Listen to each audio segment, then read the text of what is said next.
Highway 87 has a way of folding the map into one long, dark ribbon. You drive so long that the world narrows to windshield and headlights and a rhythm of your own breathing. Rowan's Roadside diner sits like a blink on that ribbon. A rectangle of jaundiced light and dirt-splattered windows, a neon coffee cup sign that sputters in storms. On the good nights, the sign says everything necessary. Coffee, a stool, someone to nod at you when you say the town's name wrong. On the bad nights, it's the only light for 30 miles, and it feels less like a comfort and more like the last thing standing between me and whatever waits in the black. I took the job because it was honest, and because the night shifts let me sleep when most of the world did. I had reasons to want the world at a distance, reasons I'll let the road keep to itself for now. When you're young, you think work is a way out. When you're awake all night enough, you learn work can be an anchor. Rowan's kept me anchored, kept me busy enough not to think too loud. The diner is a single-story relic of chrome and vinyl. Inside, the fluorescent hum holds everything together. Counter, coffee urn that never quite turns off, 3 booths with upholstery that remembers previous butts like old postcards. The bell over the door does this clear, precise chime, a sound that carries like a question. There's a compressor somewhere in the back that rattles like a sleepy machine beast. And the walk-in freezer has a light that takes a second to come on, like it's winking at you. Rowan is small-boned and weathered in a way that comes from scraping a living out of thin places. He gave me a sheet of notebook paper the first week. Bad handwriting, looped letters, coffee stains, folded twice and tucked under a jar of sugar as if it belonged there. He called them rules, though his voice when he said it was half joke and half prayer. He said, "We don't get many unusuals, but they visit. You follow these and you come home." He pointed with a calloused finger. Rule 1. Always acknowledge the translucent old man with the exact change. Rule 2. If something breaks the glass or makes the light go wrong, get to the freezer and stay low. Rule 3. If a woman in a blue dress stands at the counter, close early and go home. Rule 4. On the last Friday of the month, lock the back door, even if it's just a gust. Rule 5. After midnight, ignore any child's voice that sounds like it's inside the building but nowhere to be seen. They read like a joke on paper. They read like something else when Rowan watched me sign the timesheet and slid the pen toward me. He watched me the way someone watches their boat when a storm's coming, not looking like fear, but like respect. "You ask me why these got written down, you ask me one time," he said. "You don't need my private stories, you just follow 'em." The rules were practical and petty and oddly domestic.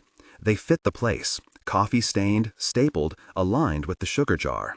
We had nights where the coffee pot shattered. Literal, cutting glass scattered across the counter, and steam rising like a small, furious ghost. There were nights where the electricity would grab at the fluorescent tubes and the light would wobble until your eyeballs felt like they were riding a current. Once, after a storm, a cluster of ravens sat on the diner roof like a living set of punctuation marks. We counted them because it felt like language. 43, 72, 30, and the number stuck with me. I slept badly for a week after we brushed their feathers out of the gutters. There are rhythms at night that you learn like a language. You learn the way truckers cough through the door, the cadence of a woman folding her coat, the small lie of a man saying he's only passing. You learn the songs the fluorescent light sings when it's about to go. You learn how to hold your body when the bell sounds and someone is doing more than entering. I kept a checklist clipped to a clipboard, writing times in thick black pen. Coffee filters, full. Pie stock, 3 cherry, 1 apple, blueberry low. To-go cups, 64. Cash float, $87.12. All the little things you tally to prove a world is still ordered. When the count tilted, when the coffee filters were gone and you couldn't account for how, then you noticed the edges of the world were fraying.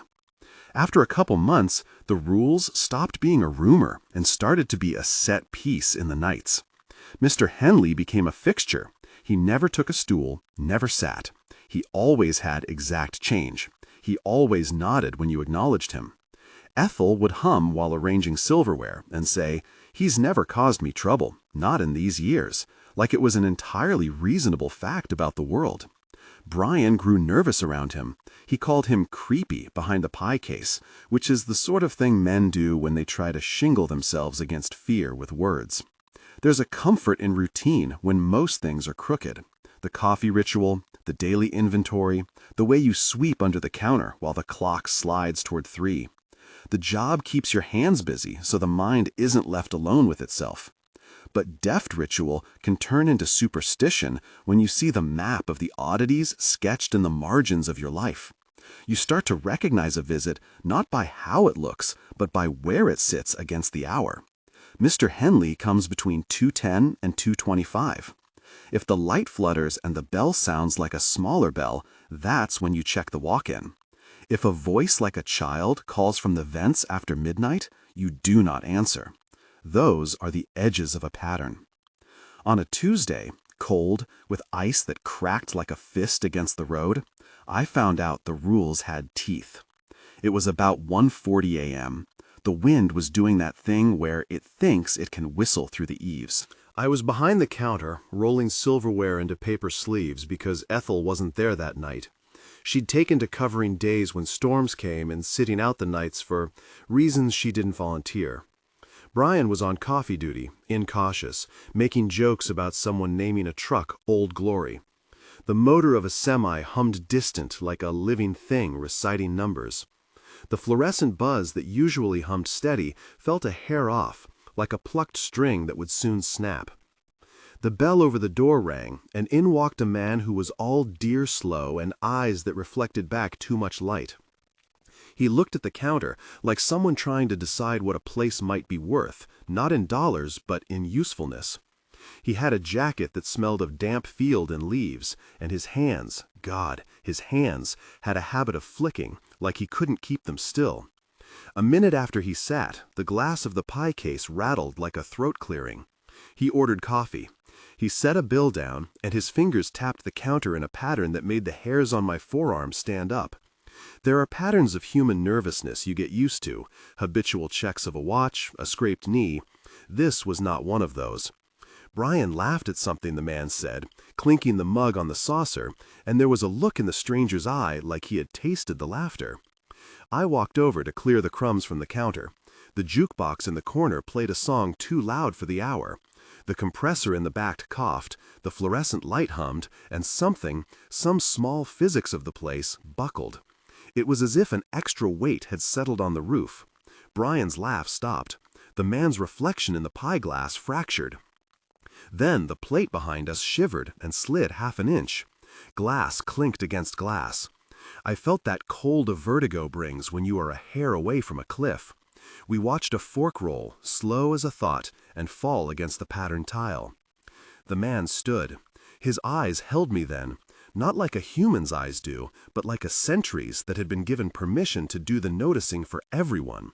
He moved toward the door, and I realized with a click that his eyes were not just reflective. The irises were gone, replaced by a dark that drank the light around them. For a moment, I thought of everything with animal eyes I had ever seen in pictures. Deer, owls, foxes, not human, not quite. Without thinking, without the benefit of any strategy I might have chosen later, I snapped to the freezer door, swung it, and slid inside before I knew why. The walk-in is small, the kind of place you can curl against shelves and become a shape that fits no one's hands. The light inside the freezer takes a second to come on, and in that second, the world is black as the inside of a coin. I curled my legs and folded the clipboard against my chest so it wouldn't rattle. The compressor roared its familiar tinny song, which somehow sounded more honest than speech. From inside the freezer, the sounds of the diner were altered, distant and muffled, like voices underwater. The bell chime was a cut of air. I heard, distinctly and without the benefit of sight, the scraping of a chair leg across the floor, the measured footfall of a man who was not quite human. The door to the walk-in blew on its hinges as if someone had exhaled into it. There's a first panic that is pure physical, a hands-in-your-throat, smell-of-blood kind of panic. And there's the one that follows when you realize you are obeying old, ridiculous rules. I pressed my face to my knees and let the cold breathe over my scalp. I had the clipboard in my hands, the pen still clipped, and a single rule pinged my brain into the sharpest clarity. If something breaks the glass or makes the light go wrong, get to the freezer and stay low. It is an ugly, small salvation the rules provide, safety that does not feel much like victory. And sitting in the white box with the cold against my cheek, I thought about how the rules were, in a way, the diner's grammar. They told you how to sit inside a sentence that otherwise wanted to swallow you whole. They were, at the same time, childish and necessary. The scraping moved closer to the freezer door. I heard the man's breath out in the diner's open room, a kind of low animal sound that did not carry words but carried intent. The compressor hummed. The light over the pie case went dim for exactly 3 heartbeats. Somewhere, a trucker cursed. Time, when you're hiding, stretches like dough. You count the breaths you pretend not to feel. You listen for the story of the night to end, and when it doesn't, you begin to construct reasons it hasn't. The man with the deer eyes took the time to walk every inch of the diner. He tapped chairs, settled his fingers in a booth, set his palm on the jukebox like one might set a hand on a heartbeat, and then he did the thing that unglues memory. He looked straight at the freezer door and smiled. Not a polite smile, not a social acknowledgement. Something that meant he knew you were in the room, even when he wasn't looking right at you. Then he turned away. He left an impression of himself in the place like an odor, a shape the air remembered. The bell chimed, perfectly obedient, as though nothing had happened. Eventually, someone opened the freezer. I washed my face in milk and slapped cold water on the back of my neck until I could feel my skin again. Brian was standing by the counter, a shake in his jaw. He told me later that for a moment he swore he had seen small gouges along the diner siding, scratches as if a claw had been drawn down cedar. Rowan checked the siding at first light and found ragged marks along the back, smeared like nails had been dragged and then lifted. When the bell rang the next morning and the sun made the chrome sing, everything looked ordinary. Coffee dripped, the pie display held its mirror of blue, but the edge had been cut on us. We had proof that the rules weren't just funny paper. We discovered the ledger of a world that asked for certain resignations from us, small, domestic. Nod to a man, hide, in the freezer, close up if a woman in blue appears, lock the back door on the last Friday, never answer a child's voice after midnight. Brian was not the same after that night. He stopped joking as much. He started waking early and leaving before morning traffic warmed the highway. He held his hands like he had been trying to glue them back together. He told Dawn, quietly and without melodrama, he couldn't do it anymore. He had to leave. He went the next afternoon with a duffel and a look like someone moving between 2 different kinds of light. We bled staff like that at Rowan's. People left for reasons that felt perfectly ordinary until you placed them in a pattern and realized the pattern had teeth. Dawn left after she served Mr. Henley a cup, and he smiled in a way that made her skin look like the inside of a peeled orange. She called in the morning and said she couldn't come back. Eaststone kept a notebook on his side of the counter and wrote measured theories that never quite reached what he called a conclusion. He read me a list of possible explanations: mass hysteria, atmospheric anomalies, reflected highway lights, neurological episodes from long-term late-night work. He folded his hands in his lap and looked at his own handwriting the way you look at a stranger's photograph. 2 weeks after that night with the deer-eyed man, Eaststone stopped scheduling shifts. Ethel, though, stayed. She moved like someone who had been given a job to keep time. She would hum and set the silverware and count the pies out loud, not because the numbers needed saying, but because it steadied the air. Ethel had a small ritual of her own. Every night at 3:12 a.m., she would refill the sugar jar and straighten the condiment caddy as if it were an altar. The sugar jar had a chip in the rim from years of being used. She told me once, as we scrubbed the counters together on a rainy Wednesday, "You don't make friends with the road, you make routines with it. It will teach you what's important."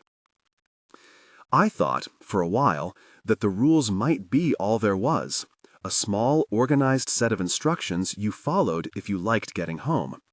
But the rules are never a guarantee. They're a ledger, small payments to an economy you do not fully understand. They keep you alive more often than they keep you whole. There were nights when nothing happened, and the hours spilled soft and unremarkable. A woman on her way home from a late shift, a young couple laughing over their fries, an old man telling the same story about a lost dog. There were nights where the radio would pick up a voice that wasn't in any preset, and we would listen like children listening for a bedtime tale. The rules didn't preclude normalcy. They lived alongside it, a seam in the night. But the seam sometimes widened without warning. The first night I saw the woman in the blue dress, I did not recognize her as an omen. She glided through the door after midnight, the bell tipping polite and domestic as ever. The dress clung like it had been dried by rain. It was a color that caught the diner light and made everything around it feel colder. She had no purse, she had no belongings. She looked like someone who had been traveling for a long time and finally sat down. She stood at the counter, not quite in a seat, and for a breath everything softened. The coffee steamer hissed. She ordered nothing. She said, in a voice like someone who has gotten someone's name wrong for years and doesn't correct them, "I used to come here when I was little." "Sit a spell," I told her, the words leaving my mouth because they seemed the human thing to do. She smiled, and it was like a mirror that kept reflecting. Her face didn't look wrong exactly. It looked like the same face alive in several pictures at once, photographs developing in the same tray. Her eyes had an oldness that made the diner feel younger by comparison. She reached, as if for a hand that wasn't there, toward the counter. My skin prickled the way it does when you touch something too cold. Ethel came out from the kitchen and said, "You need to close up." Rowan, who was counting the till in the booth, didn't look surprised. He slid the notebook out from under his forearm and tucked it in his breast pocket. "Blue dress," he said, as if reciting the weather. "I'm sorry," I said to the woman, because I didn't know what else to do. It was a small, stupid habit. Apologize to everyone until someone tells you to stop. She blinked, perhaps with a memory sliding across her face. "You've always been nice," she said. Ethel walked behind me and closed the side door. The lock had a mindful sound, like a click happening today because of a consideration yesterday. The front light dimmed maybe an inch. The bell chimed an ordinary note of closure. I told the regulars we were out and that I'd see them in the morning. The woman in the blue dress watched me with the sort of patient attention only someone who has waited a long time can muster. If you follow the rules as Rowan taught them, you close up and go home when a woman in a blue dress stands at the counter. I had followed it without thought because the rule felt like a practical measure and because Rowan's rules had already kept me from being something worse. But following the rules does not mean you are without consequence. Brian quitting after the deer-eyed man wasn't the punishment the world gave us. It was a symptom. Ethel staying was not a virtue so much as a testimony. Her steadiness was a kind of debt she had decided to keep. I closed the diner that night with my hands moving like someone who does things automatically because the body's muscle remembers what the mind wants to forget. I wiped down the counter, counted the register, checked off the clipboard. Coffee filters, full. Pie stock, 2 cherry, 1 apple. To-go cups, 62. Cash float, $84.32. The clock read 12:07 a.m. when I slid the lights off one by one. Rowan locked the back door himself, his fingers lingering on the deadbolt in the way of someone who always checks twice. The woman in the blue dress watched me as if she were leaving a note on the table. She did not make any movement to leave, and for a minute the diner felt like a theater with a single, uninterested audience member. Then she rose and walked out into the night without the bell chiming. The neon cup flickered and steadied by itself. That was a small thing by daylight's measure. It was not small by ours. In the cold that followed, I sat in the office and stared at the list of rules. They looked gentle in the yellow of the desk lamp. They looked like items on a to-do list. Acknowledge, hide, close, lock, ignore. The rules are tidy in ink and messy in consequence. In the weeks after that night, rumor collected around Rowan's like dust. People in town asked questions in the manner small towns do. In the grocery store aisle, in the squeak of a porch swing. Detective Gloria Hall came by once and asked normal questions with an economy that made her seem less like someone who believed and more like someone who was collecting facts for a ledger she would never fully understand. We told her everything, the way you tell a trusted stranger things you cannot tell yourself. She made notes and asked if anyone had cameras. She said that oddities like impressions and gouged siding and ravens were hard to quantify. She left with a polite, practical skepticism that felt like a bandage. The diner kept opening because it had to. The highway did not stop being a highway because we had rules about strangers. People still needed coffee. Truckers still wanted meatloaf. The work itself was a salvation and an ignorance both. It gave you an occupation that allowed you to be busy while the world outside kept doing whatever it was doing. It was communing with the ordinary that kept us human. I started sleeping less, and when I slept I had a new kind of dreaming. Dreams of being on the highway with the lights off, of peering into the dark and finding eyes. Dreams of counting the ravens on the roof until the numbers stopped making sense. My hands learned a new mistrust. When anything at the diner moved wrong, I felt the old script tighten in me. Check the freezer. Acknowledge the old man. Close up if the blue dress walks in. Lock the back door on the last Friday. Ignore the child after midnight. And yet, even with rules to repeat like prayers, the night had a way of testing you. It would provide small moments of human tenderness that made the rest feel possible. Ethel pressing a coffee cup into your hand on a bitter morning.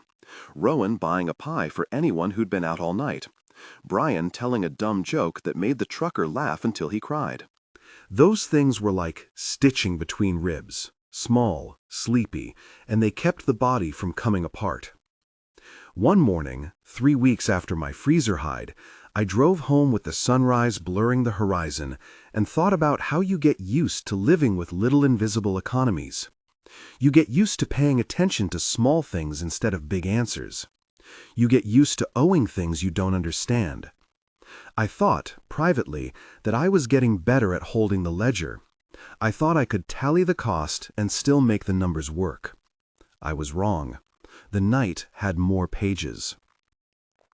If you're still here and this kind of tale gets under your skin the way it does mine, stick around. I'll tell you what I was taught and what I saw. If you like nights with coffee and things that don't make sense, hit subscribe. There are more hours to go before we're done. After that last morning, the weeks lapsed into a rhythm of small fears and larger questions. The deer-eyed man had been a warning without a sermon. The woman in the blue dress was a proof the rules had teeth. Ethel kept her rituals. Dawn didn't return. Easton took his notebook and stopped talking about conclusions. Mr. Henley appeared as always, polite and precise, leaving exact change like a postal stamp. Detective Hall kept coming by with papers. The town filtered the stories like water through gravel. Some took them at face value, some laughed them into a grocery aisle joke, some never spoke of them again. Me, I kept my hands on the counter and learned to count things in ways that felt like survival. On a late March night, rain like a loose string tapping on the diner roof, my hands smelled of coffee and frying oil. It was one of those nights where you feel the road pressing your life into a small shape. Wake for work, close, sleep for a sliver of morning, and repeat. I turned the page of the logbook and wrote the time in big, deliberate strokes. Coffee filters, full. Pie stock, 1 cherry, 1 apple. 2-go cups, 60. Cash float, $81.56. Around 1:50 a.m., the bell chimed a single cut of sound. I looked up, seeing a road-slicked man with a hat pulled low, who ordered in a voice like someone reading from a well-remembered script. He left the exact change.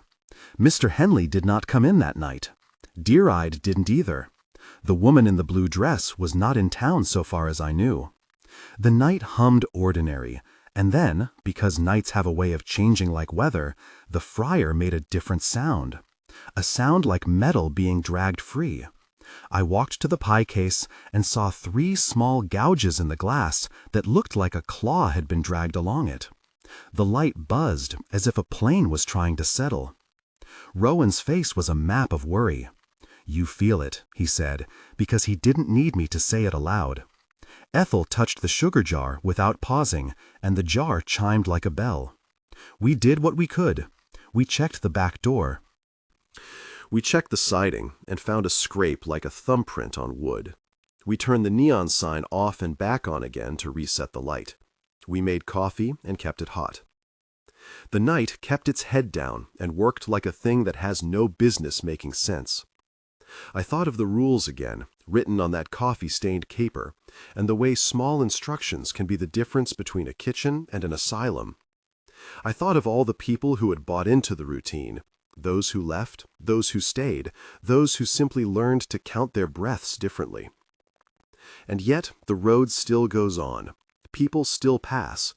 Some nights the world is merciful, and the rectangle of light simply sits there, an object of practical warmth. Other nights the rectangle hums like a core, and everything that walks through it is not what it appears. I started to understand that Rowan's rules were not safeguards for the world, but terms of engagement with something else. They were not promises. They were contracts in the smallest sense. Follow these, and you might come back. Break them, and you might not. The cost of keeping the ledger was rarely spelled out, but sometimes it whispered in the absence between the chimes. Something was paid, or perhaps demanded. That was the balance of the place. Small comforts, small violences. The town called them stories. Detective Hall wrote them in ink. We lived between the two. It is a strange thing to get used to the idea that your job is a kind of watch. I would stand behind the counter, palms braced on the linoleum where you could still faintly see the outline of sales stamps from decades before, and feel like a sentinel. The night taught me to look for patterns where there were none, or to trust occasional ones that were there. When your life becomes a ledger, you measure your days not only by what you did, but by what you avoided. Days go by like that, a ledger and a list. People come and go.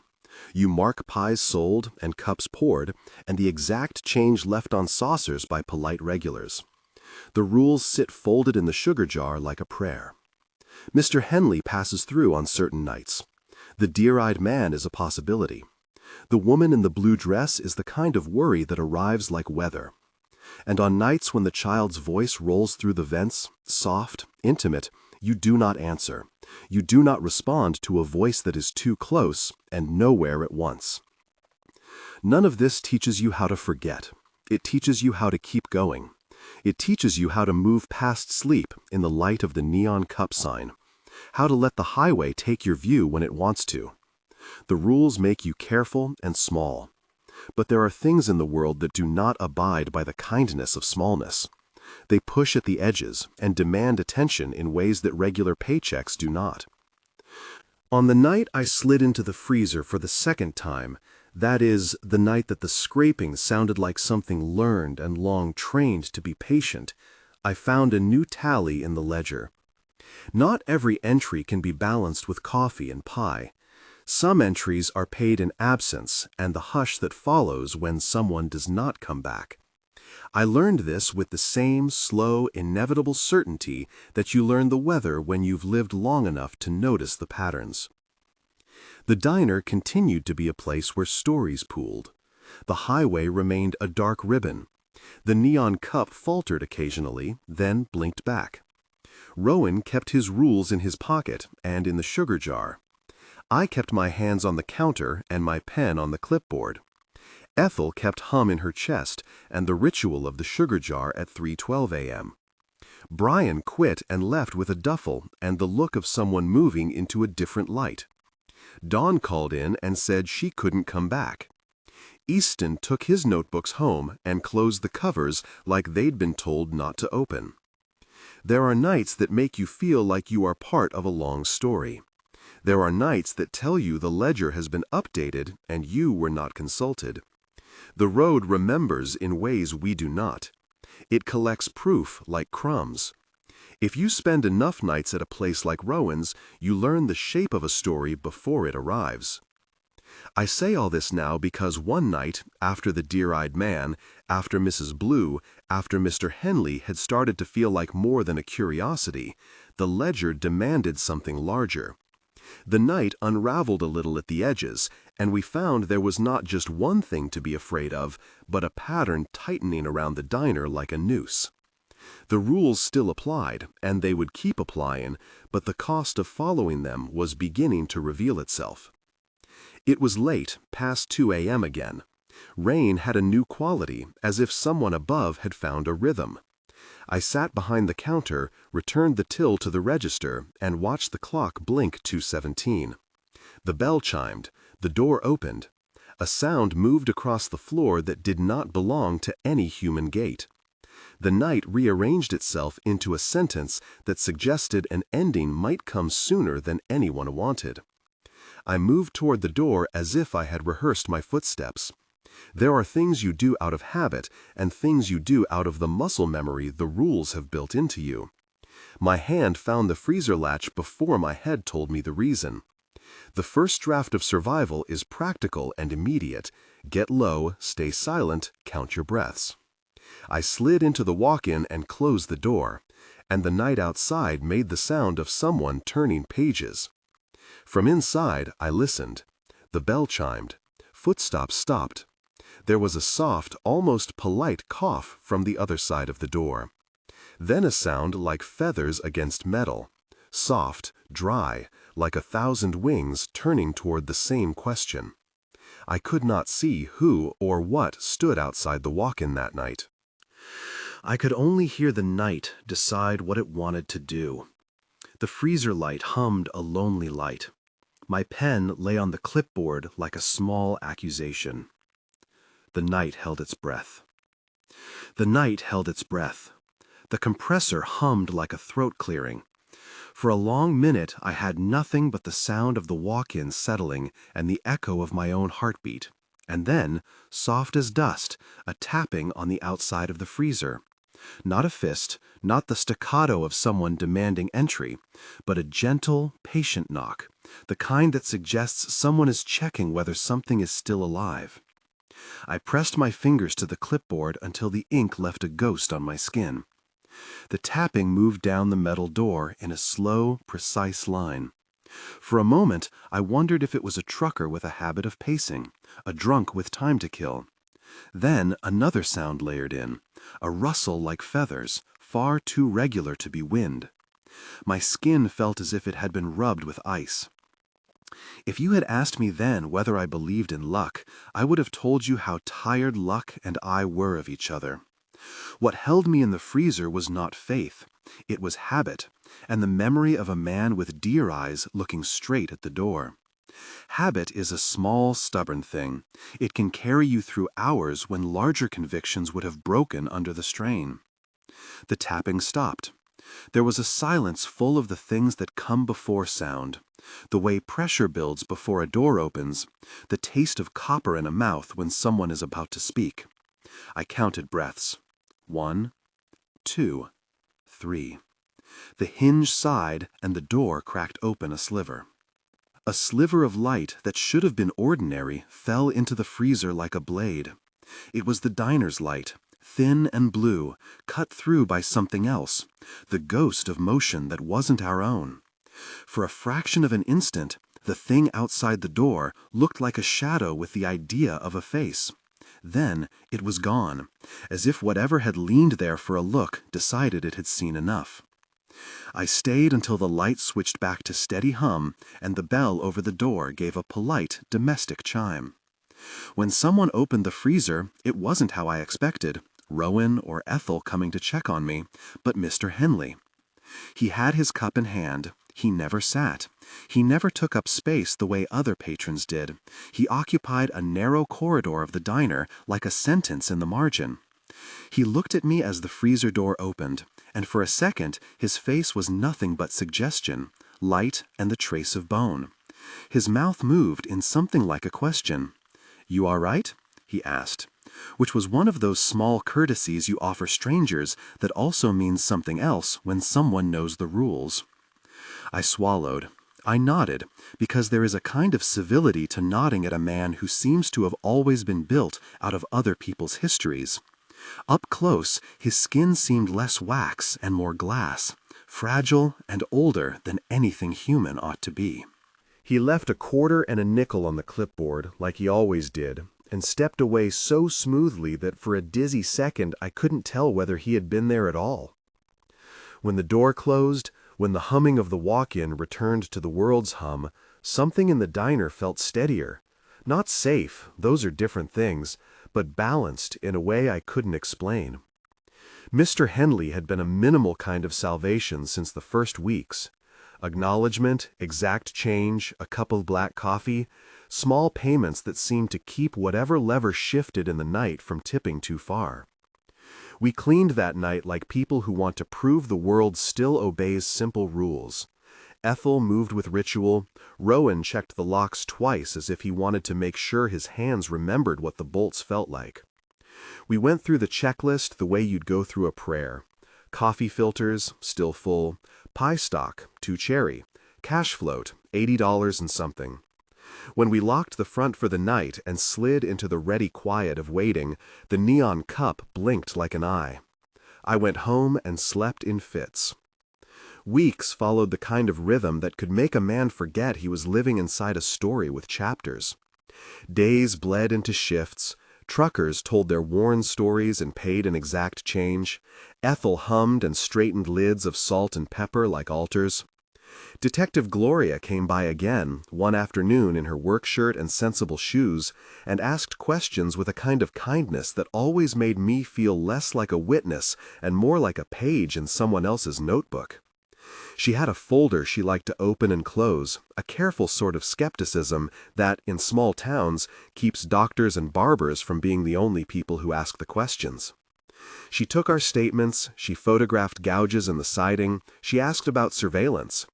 The security cameras, Rowan pointed out, were old and had once been more about insurance than investigation.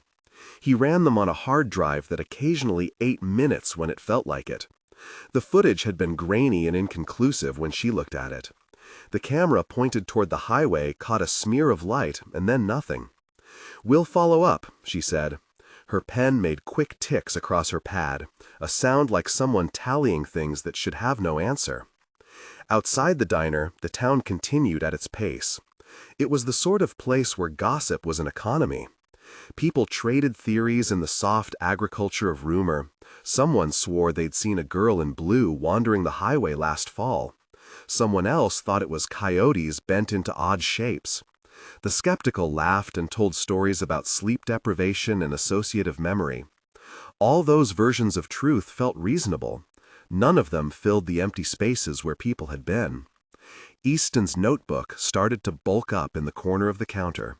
He'd come in with a kind of resolute attentiveness, notebook in hand, and took inventory as if it were the only way to pin down reality. He wrote patterns in the margins, times, weather, the number of ravens on the roof, whether Mr. Henley had come that night or not. He left arrows between entries, connecting dots the way a man might try to map veins on a leaf. His theories ranged from the practical to the private. Light refraction at certain moisture levels, jotted beside 43 ravens, heavy storm, and child's voice muffled in ducting. He would lean in and show me a page, and I would want to ask him whether his notebook made him feel safe or whether it was a record of how serenity had been replaced by remark. He grew more anxious in the quiet hours, looking at his handwriting with a kind of unbelieving tenderness. One Friday, the last of the month, I remember the rain fingering down in long streaks. The clock in the checkerboard kitchen blinked 11:57 p.m., and the shift was moving along like a well-read book. We had locked the back door earlier because that was the rule. So automatic it had become muscle memory. Last Friday, lock the back even if it's only a draft. We counted and checked and moved in the choreography we had developed over the months.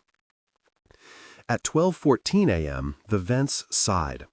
There are little sounds that people mistake for an ordinary home. Pipes, the hiss of heat, but the one that climbed our back wall was a voice, thin as a thread and too precise. It began like a child calling for a lost thing, soft and immediate. Mama? The syllable was a sponge that sucked at whatever quiet was left. Ethel straightened at the kitchen pass and said nothing for a beat. There was a small way of seeing the room change. The light seemed to tilt toward the vents, the coffee steam lifting in slow gray spirals. Ethel's shoulders moved, as if some memory were rolling through her like wind. "Somebody's out there," she said, not to accuse, but to note. "Ignore it," Rowan said, folding money into the till. His voice was a simple instrument now, the kind that could close a room with a single chord. "It'll take any hand that reaches for it." Ethel frowned. Her life had a kind of softness around its edges that made me think of quilts, patched, utilitarian, and kept tightly folded. She had a daughter, years back. She told me about a boy with eyes like his grandfather. Maybe because of that, the sound of a child's voice got under her skin in a way the rules didn't quite account for. She went to the vents with a rag, because she always liked to keep the place clean, and she peered into the opening as if light might be hiding in there. "I can hear you," she said, her voice grounding the kitchen like a hand on the counter. Rule 5 exists for a reason. After midnight, if something small and resonant calls from nowhere, you do not answer. You do not follow civility where civility will take you into absence. But empathy has a bad habit of being stronger than rules when the person is your measure. And Ethel had a heart that measured people as projects and problems and places to warm. She left the kitchen to the soda machine and walked toward the vents on the back wall, rag in hand. Rowan's eyes watched her, and his chin made a reluctant movement toward the back door. In that small nod there were 100 small pronouncements. "Trust me, don't go." But the back door was locked because we had followed the rule. The voice answered her, soft and coaxing, and said the child's name in a way that made Ethel's face fold as if someone had stroked it. "Ethel," I called, because I had not yet learned to let muscles do all the protecting. She turned and smiled, the way you smile to buy time. "It's nothing. We locked the back. It's probably a trucker with a baby monitor." She came back to the counter and took the rag from me. Her hands were steady, but not steady enough. She wiped the edge of the counter once, twice, and the voice in the vents changed pitch, bending itself in a way that mimicked a small, forgotten human. The voice said, "I'm cold," and then, as if it had been learning through eavesdropping, "Come out to the porch." The porch? The diner had a back porch, but it was little more than a stoop. We had boarded it years ago in winter. Locking it had been a gesture of winter and also a rule we had paid for. Ethel fumbled with the rag, and her fingers looked like the hands of someone who had set plates her whole life. She patted the sugar jar and said, "I guess I better check." "Don't," Rowan said, and his breath snagged. But Ethel was already moving toward the small back door. She had keys in hand because she almost always went to check things, to make sure. She moved with a kinsman's certainty. If there was something wrong outside, you set it right. For Ethel, that had always been the right thing to do. The minute she opened the door, wind and rain cornered her. The porch light flared in an erratic way, like a heart arrhythmia. For a second she stood there, her face lifting into storm. And then the porch felt like a place where something else waited. There was no child. If anything, there was a shape in the rain that moved like the outline of someone else. Someone made of the space between sounds. She called out. The voice answered, clear and near, repeating the child's name in a cadence Ethel's ears knew too well. She stepped off the porch, and the next movement is one I will never unsee. She reached out as if to take an invisible hand, and then simply filled the air where she had stood, and then did not. Her body seemed to fold sideways like a line erased by someone's breath. The rag slipped from her fingers and fell with a sound on the wet steps. The rain masked everything for a second, and then, when I ran out to the porch, there was nothing but a wet spot where Ethel had been. The back steps were damp. The padlock sat closed and heavy. There was no scrim of cloth, no footprints leading away. The vents were quiet. You think, when someone vanishes, that the minute afterward will be an easy, pure, practical scramble toward answers, a call to 911, a neighbor's flashlight, a heavy search that will bring someone back into your arms. Instead, you get an ache so big it folds around your chest. The phone line never rings with the sound that pulls someone back. The radiator hissed as if to say, "I don't know either." Detective Gloria wrote things down in that measured way of hers and then left to make the official call. The whole town gave that night a new name in whispers. People who had been casual about the rules started to buy into them like weather reports. The ravens stopped sitting on the roof that week, maybe flighted away or scattered, maybe gone. But the gutters filled with feathers nonetheless. We counted the feathers like a ledger. 43 was the number that stuck. That particular arrangement of birds seemed to have a preference for our roof that month. Ethel's disappearance was a wound you couldn't stitch with a ledger.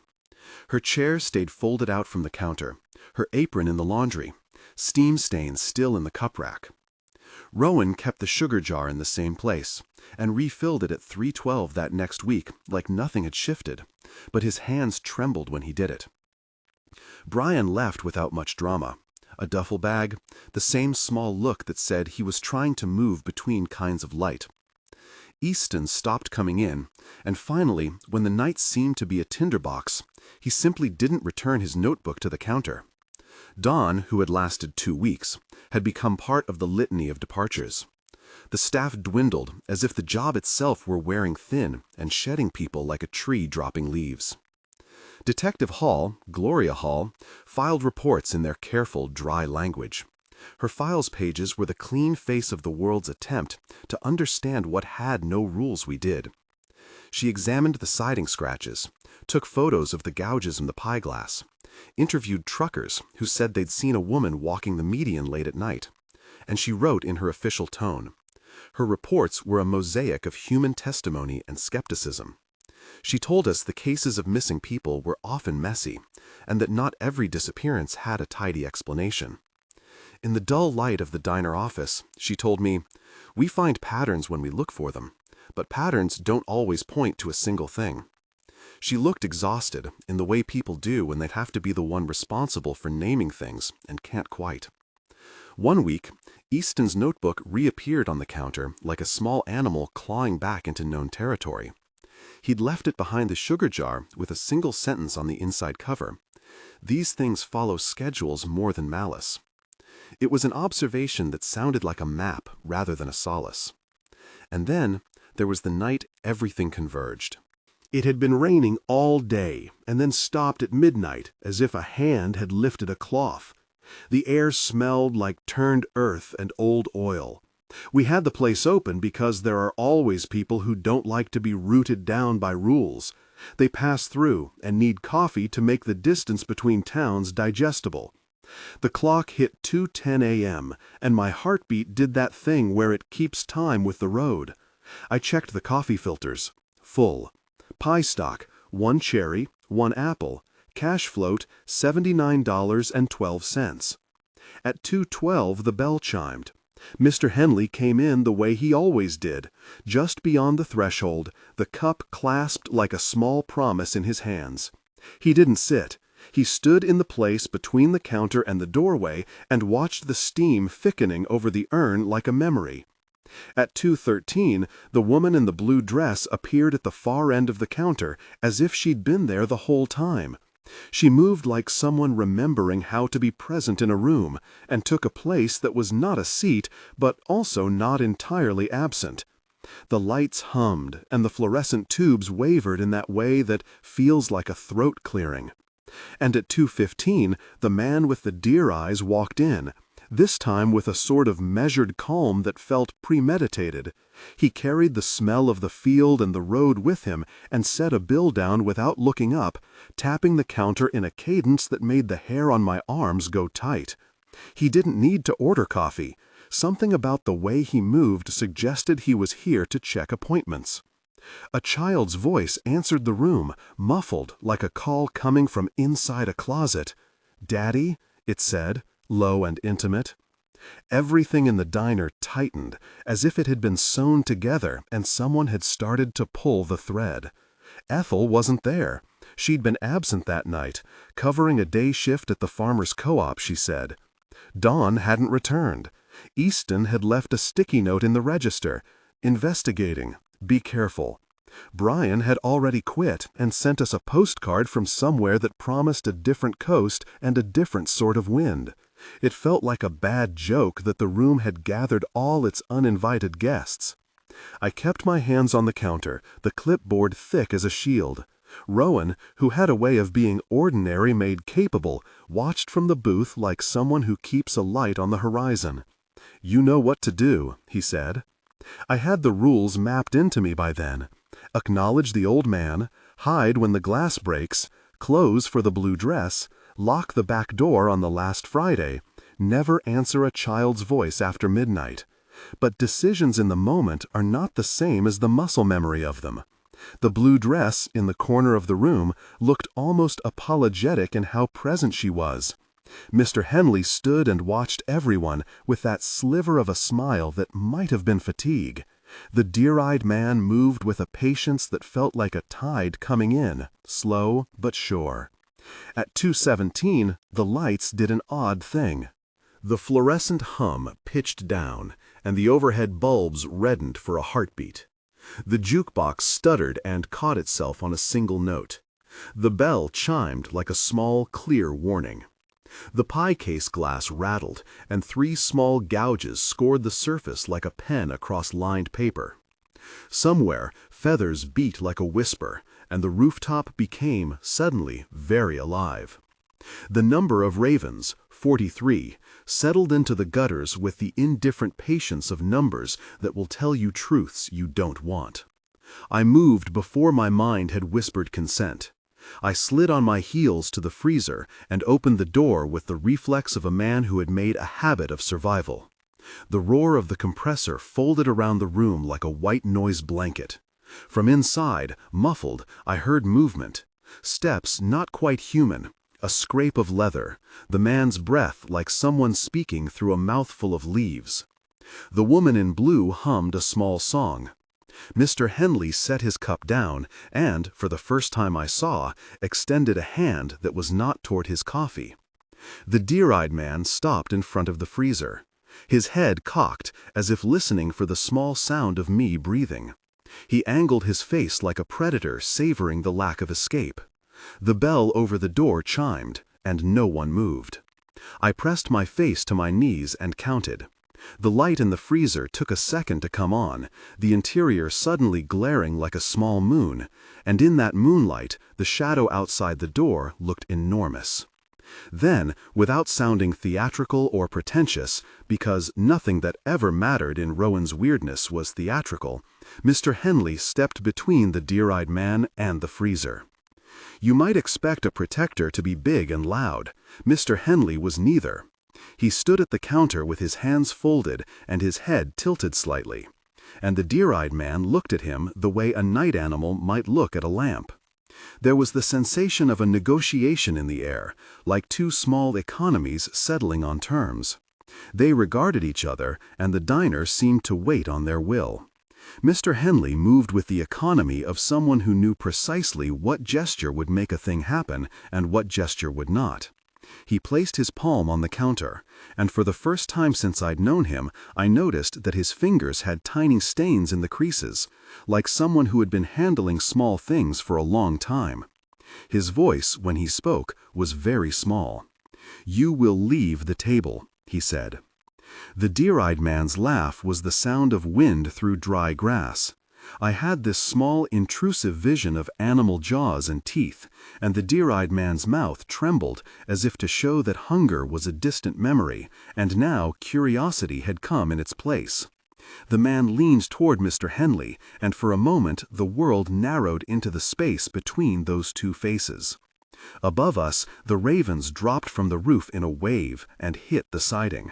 There was the noise of feathers, and then a terrible hush. The lights dimmed. The jukebox clicked to silence. The pie case rattled. Mr. Henley reached out and touched the deer-eyed man on the shoulder, an almost tender gesture. It felt like the handing over of something, a note passed in a pew. The deer-eyed man paused. He looked at Mr. Henley as if he had been told where to go and why, and then, with the slow inevitability of tide, he turned and walked out into the night. His steps left no marks. The bell chimed, and then it didn't anymore, like it had learned to obey different rules. For a second, everything was quiet in a way I think people imagine sanctuaries are, the hush that follows a sermon. I started to laugh, the kind of brittle sound you make when your mouth needs to break the pressure. I stood up in the freezer and opened the door. Mr. Henley was by the counter, and he looked as if he'd aged decades in a single blink. His cup had cooled. The smoothness of his skin was disrupted by a line, a narrowness that hadn't been there before, like a seam sewn too tight. The ravens on the roof started to drop like punctuation. 1, 2, 3. They hit the parking lot and lay still. Was that, I started, but my voice wasn't a question so much as the part of a sentence that expects to be finished. He shook his head. Sometimes they need reminders, he said. The tone of his voice made the booth chairs holler like old teeth. He left a larger piece of coin on the counter than usual, a nickel and a quarter, and one of those brass tokens trucks used to use at way stations. He did not look at me as he left. He did not leave a nod. He left like someone who'd paid part of a debt and couldn't afford the rest. We found the ravens in the morning, all 43 arranged in the gravel like a child's collection of game. Their feathers were slick with rain and motor oil, and the edges of their beaks had a gray film. Rowan swept them up with a broom like they were a bad dream that could be piled into a dustpan. He counted them aloud, the way someone counts prayer beads. 43, he said, the number dropping into the morning like a stone. Mr. Henley stopped appearing after that night. There is a pattern to payment that is not always obvious until something has been taken. He had been a small, certain thing, a fixture like the coffee urn or the sugar jar. Then, one night, when the ledger demanded a larger sum, when multiple patterns stamped their feet and came to the counter together, he stepped between us and the night, and something left the table. He didn't come back. He didn't leave a note. The exact change was missing. Detective Gloria asked me what I'd seen, and I gave her truth, and the part of truth that feels like economy. He was here, and then he wasn't, I said.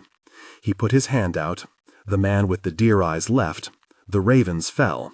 Then Mr. Henley left and didn't come back. She made the sort of face you make when someone offers a poem for a legal deposition. She didn't laugh. She didn't call it fanciful.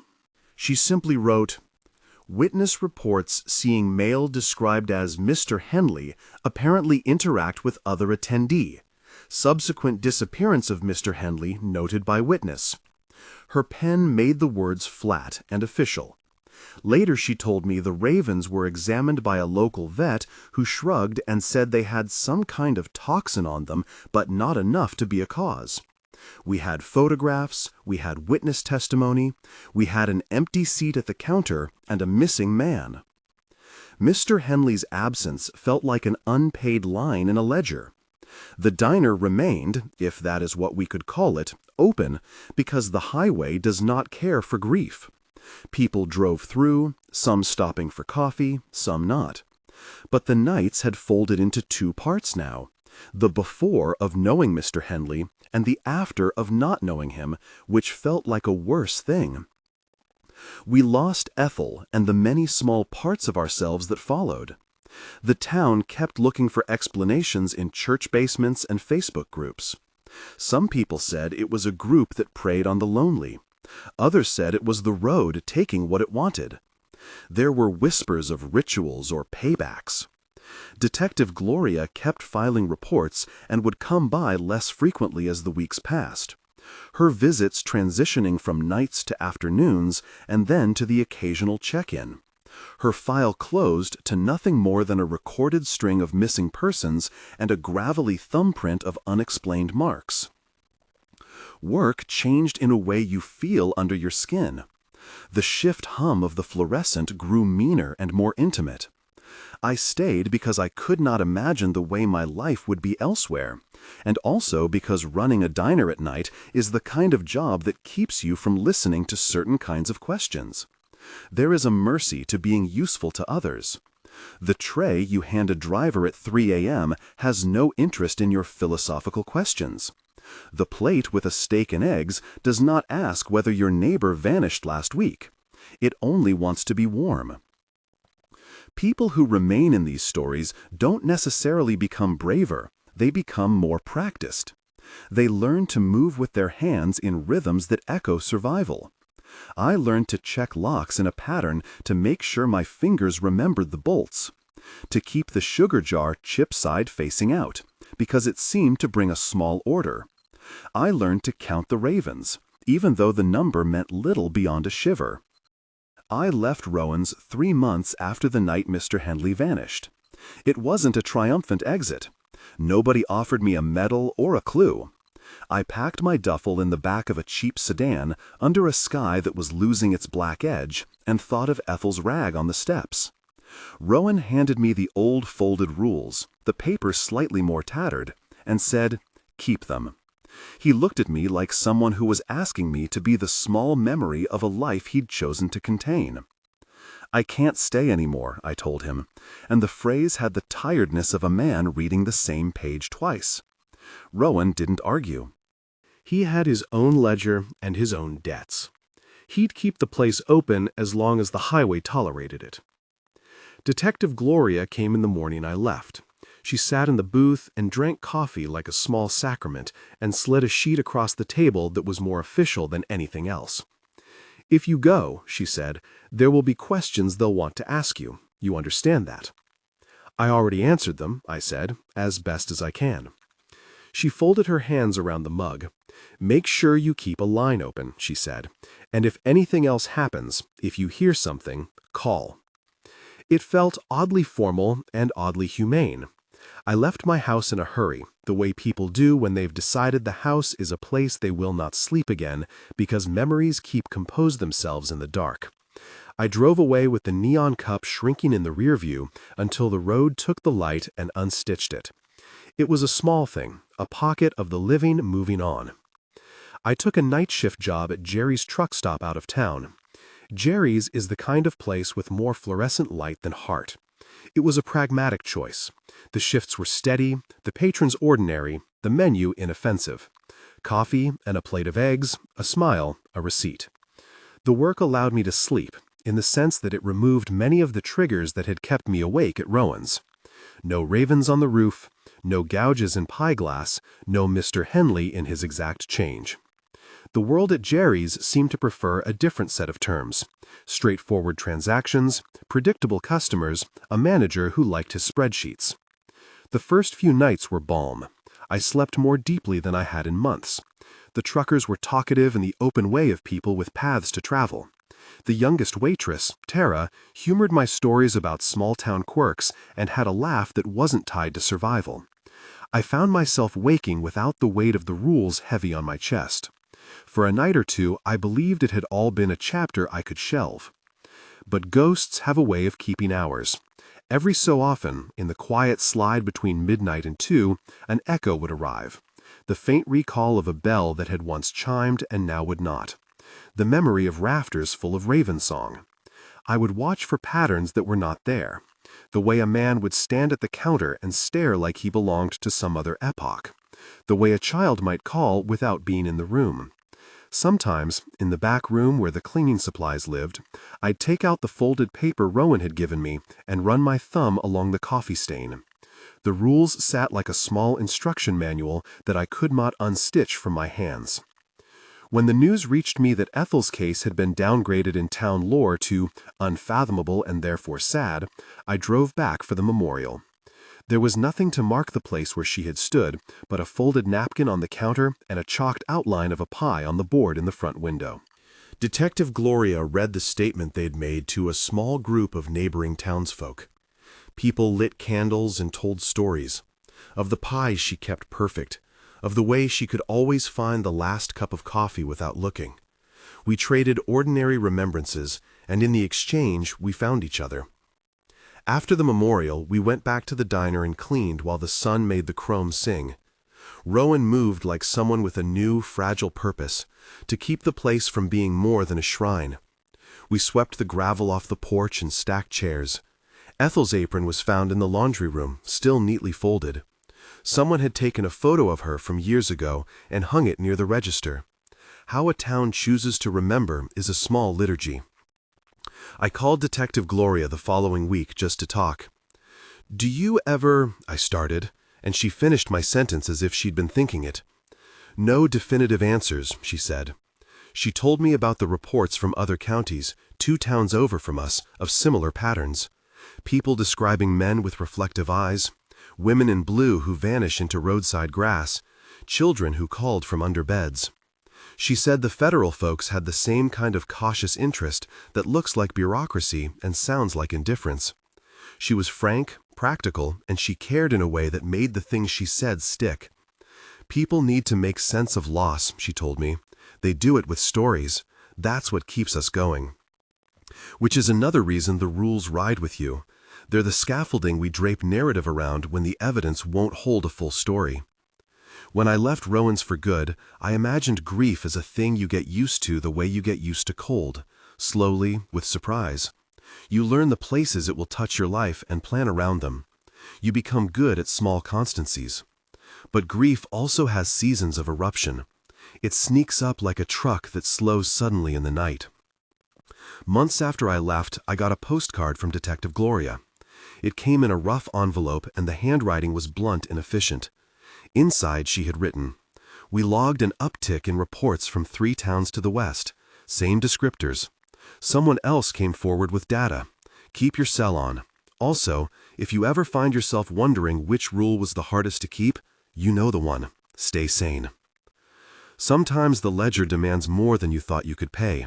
Sometimes the payment is a man, sometimes a chair, sometimes a feather. I still think of Mr. Henley when the sky goes low and the clouds hang like a promise. I think of Ethel standing on the back porch and reaching for a hand that wasn't there. I think of how we accept small contracts in order to live, rules we write and tape to sugar jars like prayers. At Jerry's, the work was plain and the nights ordinary in their ordinariness.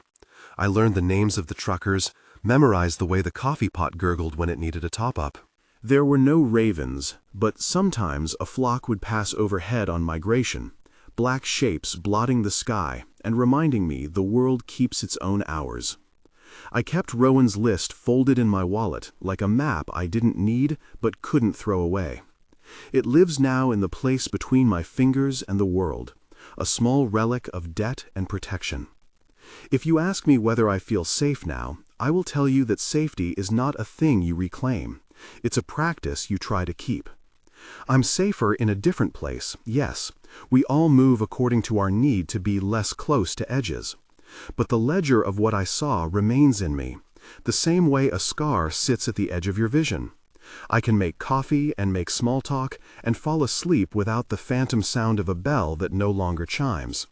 Yet sometimes, when the highway lights smear and the night leans in, I catch myself checking the vents. People ask me whether I'd do anything differently. They ask whether the rules should have been broken, whether we should have followed our hearts instead of a list of stern penmanship. My honest answer is that I don't know. Ethel was a woman with a great capacity for kindness and for taking small risks no one else would. Mr. Henley, whatever he was, paid something I don't think we ever saw. Those are mysteries without ledger entries that make sense. I keep the rules folded in my wallet because rules are small gestures at the edge of the storm. They are not salvation, but they were, in the practical sense, a way to stay in the world. I keep them like a bookmark between pages I can't help but reread. If there's any small closure I can offer, it's this. Living through those nights taught me how to value ordinary work and small kindnesses. It taught me how to count ravens and to know when to hide in the freezer, but it also taught me how to make a plate of eggs so someone could eat and move on. The cost of staying alive in that ledgered world was high. Pieces of people, a man who vanished, a chair left forever empty. But we kept a place warm for anyone who needed one. So, if you've listened this far and you wonder which rule you'd break, or whether you'd stand in the doorway when a man with deer eyes asked you to, tell me in the comments. Which one would you fail? Which rule would feel like mercy? And which would feel like betrayal? I'm curious, not to judge, but to hear the ways people keep living. Those questions are not for closing invoices. They're for sitting at a counter in the middle of the night and trading stories with someone over coffee. The highway goes on. The neon cup still sputters in its own town. And for now, my nights are plain and my sleep is less haunted. I still dream of the raven's feather, find myself counting them sometimes, and remember that safety often comes with a price we don't see until it's already paid. Thank you for leaving your light on long enough to listen.